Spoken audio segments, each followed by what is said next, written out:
Breaking news! Marcos Jr. impeachment may batayan ayon sa isang kinatawan mula sa Makabayan Black.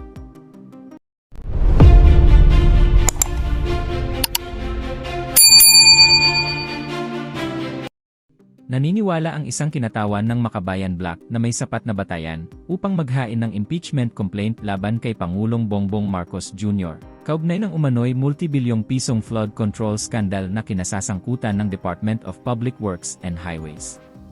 Ayon kay Representative Antonio Tino, House Deputy Minority Leader at kinatawan ng ACT Teachers Party List, malinaw umano ang pananagutan ng Pangulo batay sa prinsipyo ng command responsibility, lalo na sa mga alegasyon ng malawakang katiwalian sa flood control projects sa mga unang taon ng Administrasyong Marcos Jr.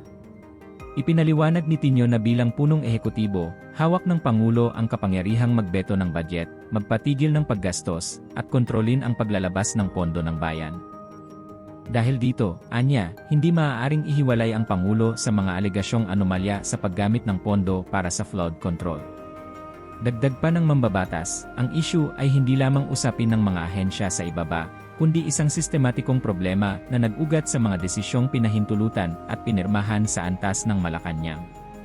Bagamat aminado si Tino na mahaba at mahirap ang magiging laban sa Kamara dahil nananatili pa rin ang suporta ng maraming kongresista sa Pangulo, iginiit niyang kung matibay at kapanipaniwala ang mga batayan, hindi dapat basta na lamang isantabi ang anumang impeachment complaint. Unahin natin si PBBM, anong tingin ng mga kongresista kung may basihan para ipa-impeach siya?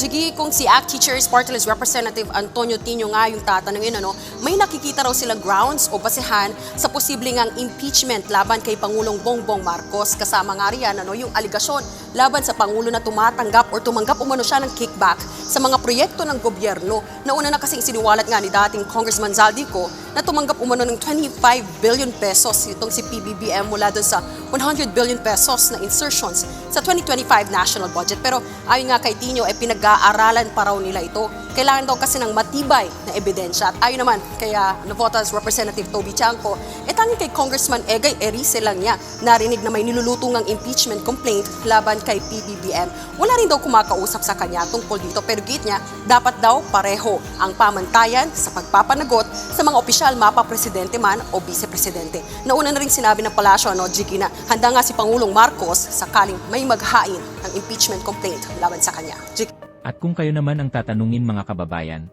ano kaya ang inyong reaksyon at komento sa balitang ito? Please comment down below at huwag na rin kalimutang i-like at share ang ating video. Thank you for watching.